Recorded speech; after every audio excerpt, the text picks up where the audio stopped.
Avec l'invité sport, ce jour, on va parler de la CAN 2019. L'Égypte, candidate à l'organisation de la compétition, le Ghana et l'Afrique du Sud également intéressés. Nous évoquerons également le retrait de la CAN 2021 à la Côte d'Ivoire. La Fédération ivoirienne de foot a saisi le tribunal arbitral sportif. Et puis, on va parler de l'année 2018, année qui a permis bien d'avoir l'émergence de nouvel ordre mondial côté football. On reçoit pour évoquer ces sujets Henri Akodo, consultant sportif. Bonsoir. Bonsoir Samuel. Merci d'accepter l'invitation.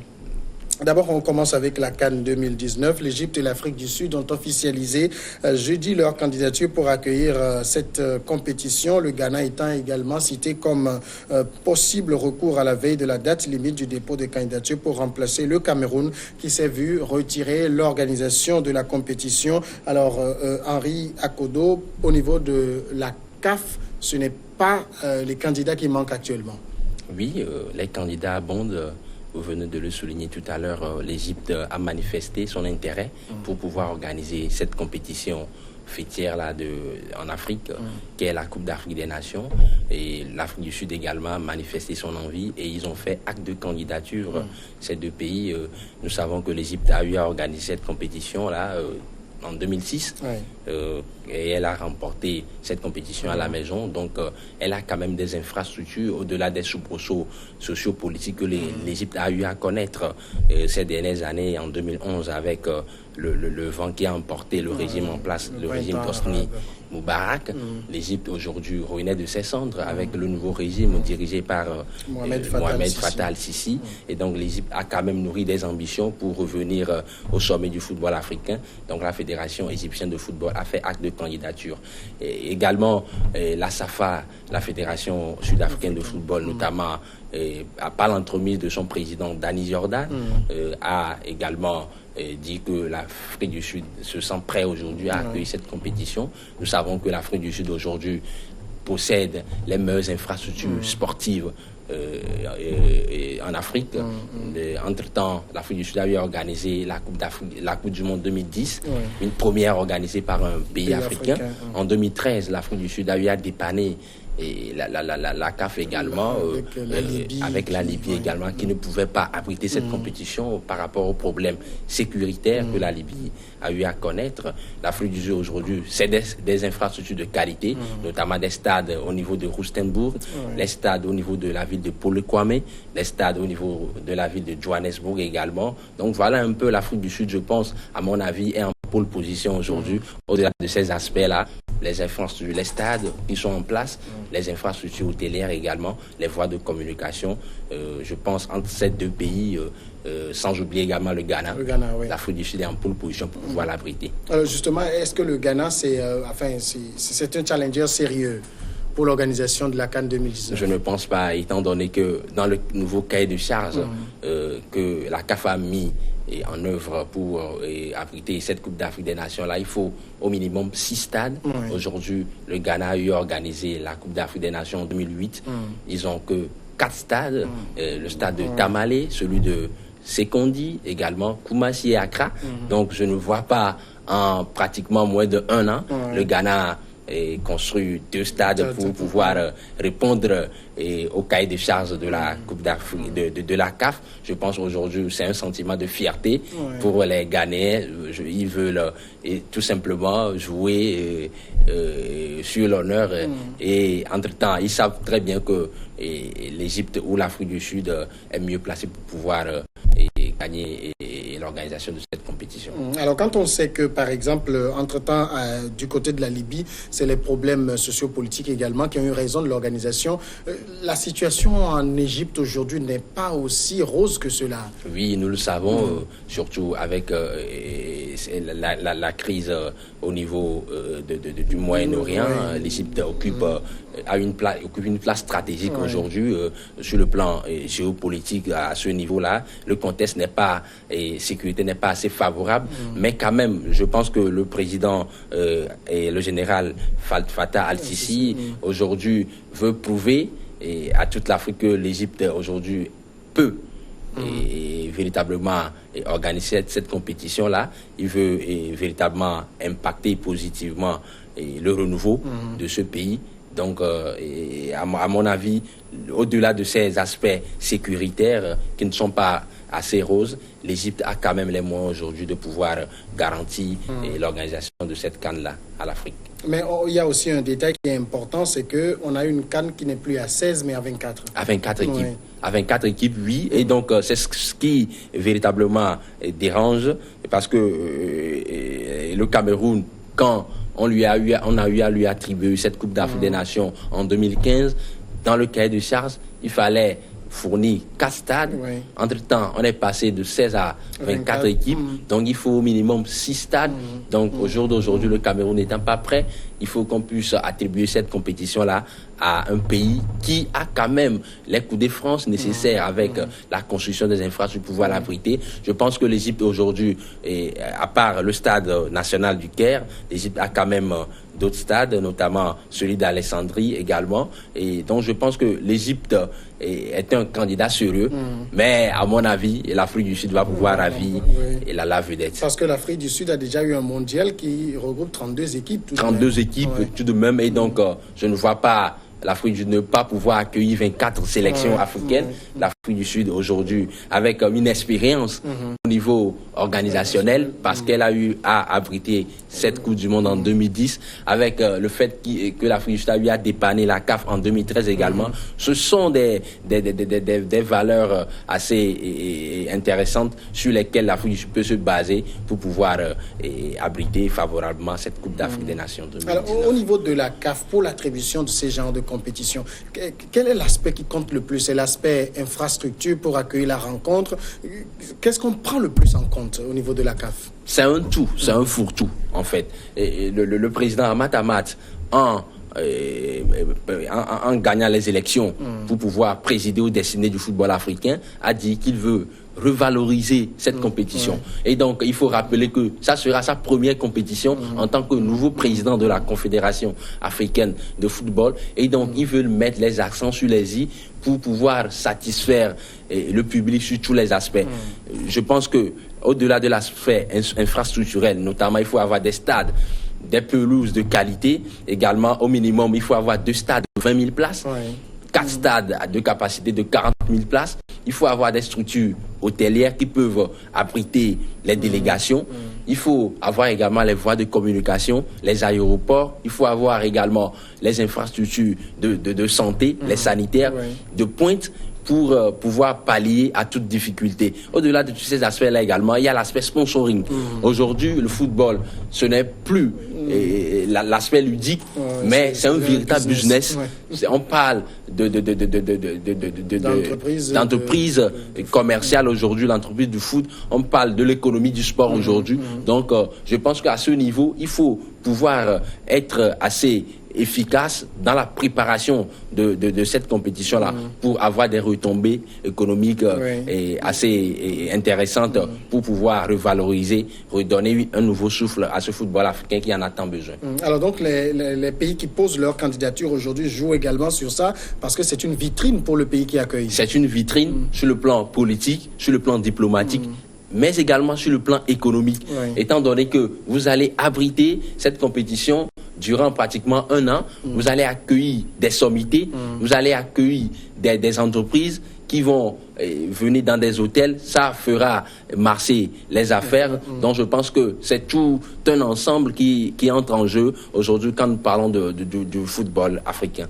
Alors, il y a les pays qui vont, donc entre l'Afrique du Sud et l'Égypte, ça va se jouer fort. Mais cette CAN 2019, vous l'avez dit aussi pour Hamad, c'est le premier gros test. C'est le premier gros test pour ce président-là, malgache, l'ancien président de la Fédération malgache de football, ancien ministre des Sports également au niveau de la Grande Île. Il a un challenge à relever.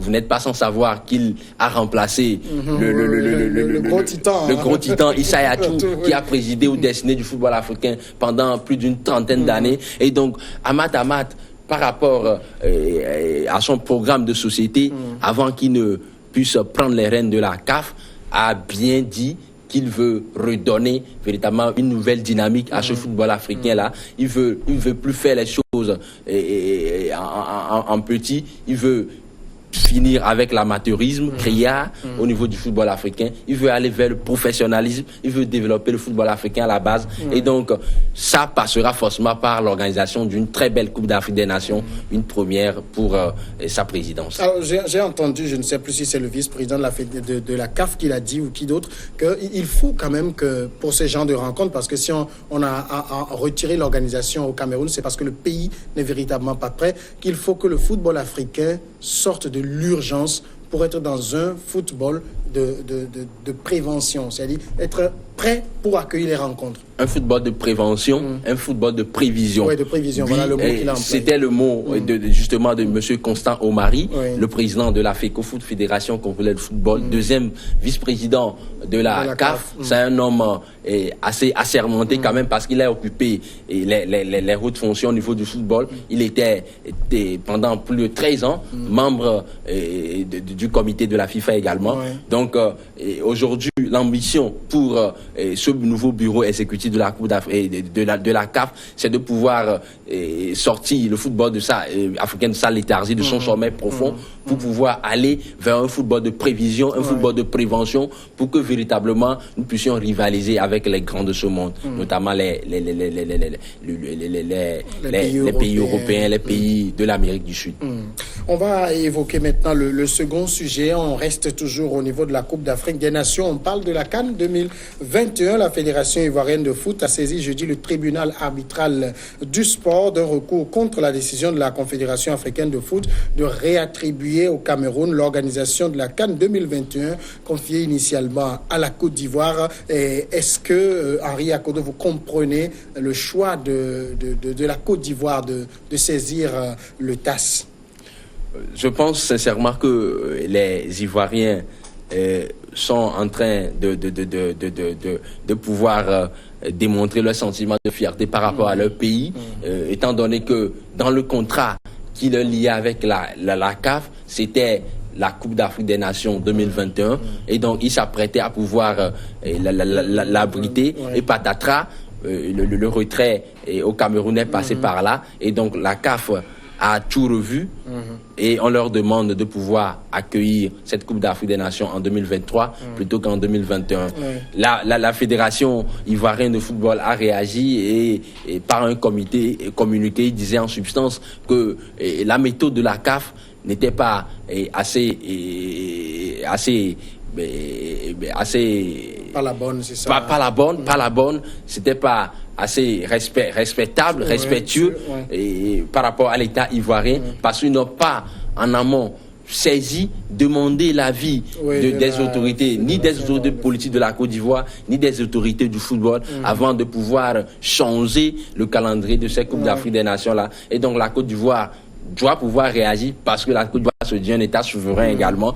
La Côte d'Ivoire a également sa fierté. Donc je pense que c'est à juste titre que ce pays-là réagit. Mais à mon avis, ça va pas aller très loin, étant donné que si nous voulons regarder un peu plus clair dans le cahier de charges attribué à la Côte d'Ivoire, on a parlé de 6 stades. Mais au jour d'aujourd'hui, un seul stade n'est pas encore prêt totalement. Nous avons le stade de Félix Houphouët-Boigny d'Abidjan qui doit être rénové complètement. Nous avons celui de stade de la Paix de Bouaké également qui doit être rénové.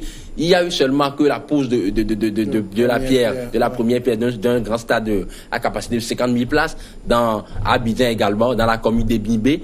Donc le stade là n'est pas encore sorti de terre.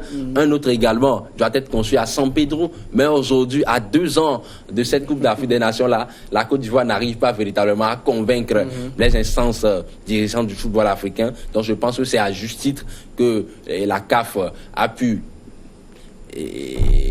revu le calendrier pour pouvoir permettre à la Côte d'Ivoire d'être prêt le jour J. Ça veut dire que cette saisine du TAS, c'est juste une formalité pour montrer que, bon, de toute façon, on ne va pas rester sans rien faire, c'est ça? Oui, parce que quand j'écoutais les déclarations du président de la Fédération ivoirienne de football, M. Sidi Diallo, mais également du ministre des Sports, M.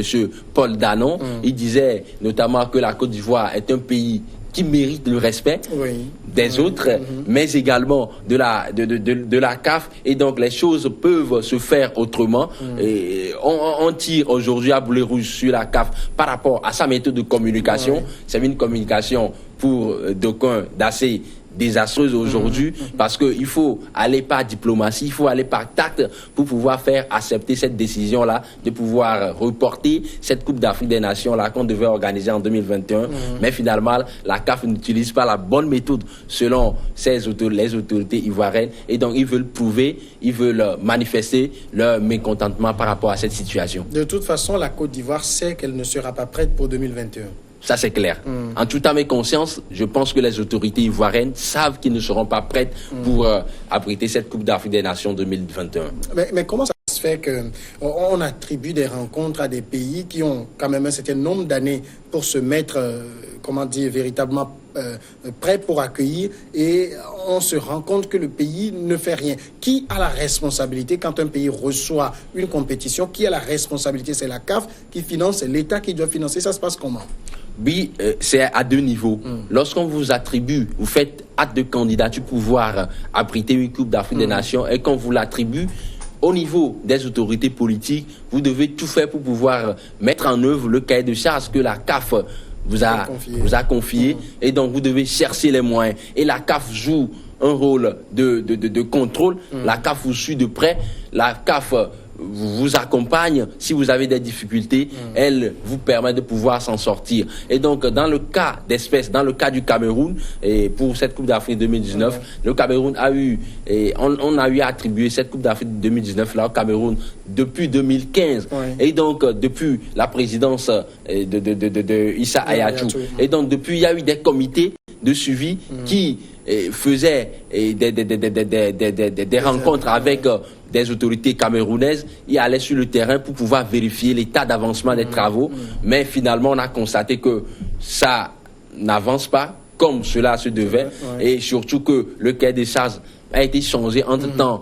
Et donc, vous voyez que ça a influencé négativement l'état d'avancement des travaux. Et donc, la CAF était dans l'obligation de pouvoir retirer cette Coupe d'Afrique des Nations-là au Cameroun. Donc, le principe, c'est de pouvoir accueillir cette Coupe d'Afrique des Nations-là. Mais il faut que, véritablement, nos États se mettent au travail. Lorsque vous faites acte de candidature et qu'on vous donne cette compétition charnière du football africain, il faut se mettre au travail, il faut tout donner pour être prêt, pour être dans le délai. Alors, de toute façon, il y a quand même un problème qui se pose quelque part. Ça veut dire que les pays qui soumissionnent le font simplement et donnent des garanties. Oui, nous serons prêts, alors que dans les faits, les infrastructures ne sont pas là, c'est ça? Oui, c'est ça. Normalement, pour abriter une compétition de ce genre, on parle de 6 stades aujourd'hui.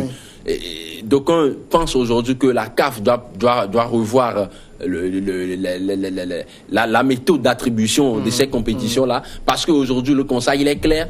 Il y a certains pays qui font des projets, font acte de candidature et ils disent qu'ils seront prêts dans 4 ans. Ils vont construire des stades alors qu'ils n'ont même pas encore un seul stade en bon état et ils veulent abriter cette compétition. Donc je pense que les nouvelles autorités de la CAF aujourd'hui, notamment M. Constant Omari et M.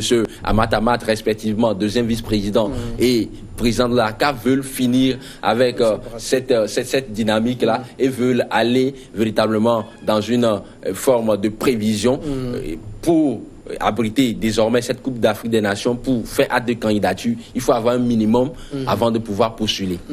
D'accord. Troisième sujet, on va évoquer donc cette année 2019. On a entendu des noms, Modric, Griezmann, Mbappé.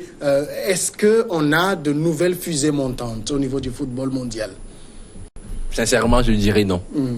Au-delà du talent de ces joueurs, on parle de Luka Modric aujourd'hui, c'est un véritable, le ballon d'or actuel, c'est un véritable meneur d'hommes, c'est un chef d'orchestre. On parle d'un certain Mozart des Balkans, parce que c'est un joueur qui est capable de pouvoir déstabiliser toute une assise défensive. Il est intelligent tactiquement à travers son placement et son déplacement. Il influe positivement les résultats de son équipe. On parle de Kylian Mbappé, on connaît ses qualités de vitesse, de fulgurance également, ses qualités de pouvoir éliminer l'adversaire en 1 contre 1. On parle d'Antoine Griezmann, c'est un buteur également.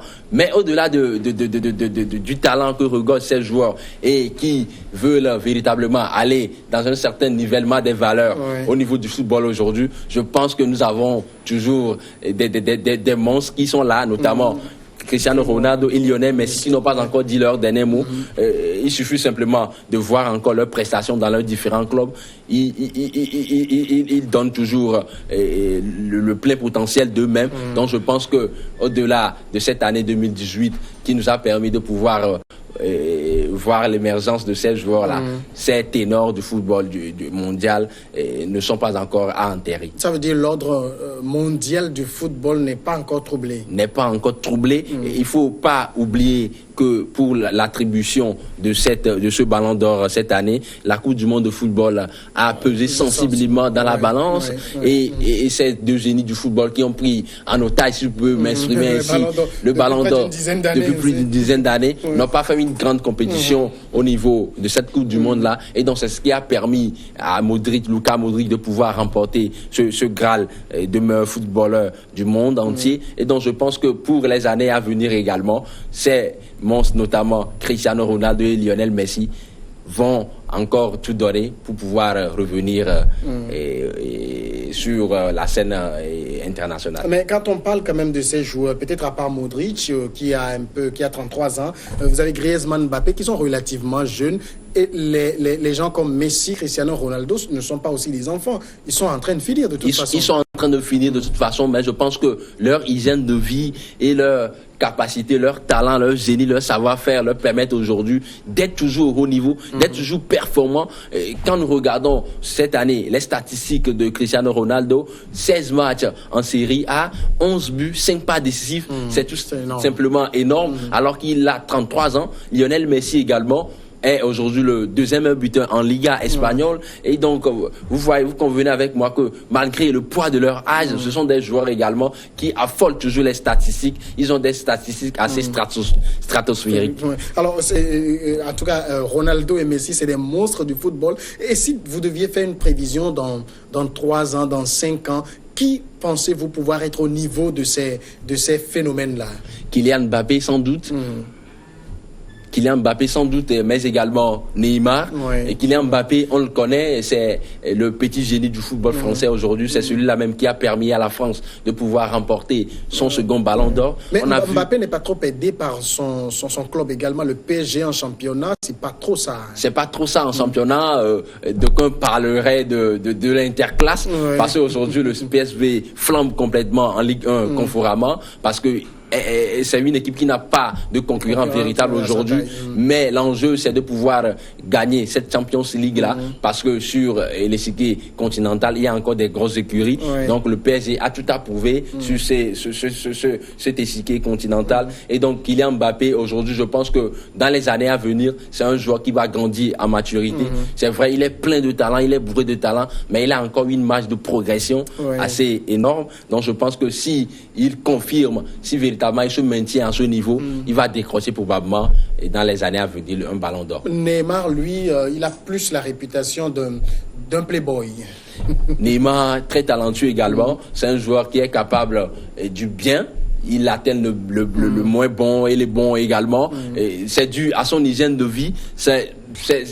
Neymar aujourd'hui, c'est le prototype des joueurs brésiliens qui n'ont pas toujours une bonne hygiène de vie. C'est vrai, ils brillent par leur talent, mais ils n'arrivent pas à être performants sur le long terme parce que véritablement, ils ne travaillent pas comme cela se devait. C'est ce qui risquerait d'arriver à Neymar si véritablement il ne s'agit pas et puis qu'il ne travaille pas comme cela se devait. Et puis Grisou, est-ce qu'il a aussi son mot à dire dans ce gros palmarès? Grisou, il est bon également. Je sais ses qualités de dribbleur, ses qualités de pouvoir donner des passes au bon moment dans les bons tempos, ses qualités de buteur également parlent aujourd'hui pour lui. Si on veut citer, la preuve, il a fini dans les 3 meilleurs joueurs du monde aujourd'hui par rapport à ce classement du Ballon d'Or FIFA. Je pense que c'est un joueur également avec qui il faut compter. Modric, lui, il est finissant. Modric, il est finissant. Au soir de sa carrière, il remporte un ballon d'or. C'est tout simplement beau pour Modric, qui est le premier Croate à pouvoir remporter, s'adjuger ce titre-là. Alors, quand on a parlé de Modric, de Griezmann, de Mbappé, de Neymar, est-ce qu'il y a d'autres grands noms qui sortent du chapeau? Eden Hazard, aujourd'hui, le joueur international belge, très talentueux également. C'est un dépositaire du jeu. Au niveau de Chelsea, aujourd'hui, c'est l'homme à 80% du système de Mauricio Sarri. Il est capable de pouvoir mettre ses coéquipiers dans les bonnes conditions. Il est capable de pouvoir marquer également. Je pourrais citer d'autres joueurs, entre autres les défenseurs, notamment Raphaël Varane également, qui est très bon. Et c'est un défenseur qui est fin, n'est pas trop physique, mais quand même, il compense son manque de physique par ses capacités de pouvoir se bien comporter par rapport à l'assise défensive. Son sens de placement également, rien à dire, impeccable. Donc je pense que ce sont des joueurs également qu'il faut pouvoir mettre en lumière. Henri Akodo, merci d'être passé répondre à nos questions. C'est moi plutôt. Vous êtes consultant sportif. On observe maintenant un moment de pause et on passe après à regard croisé.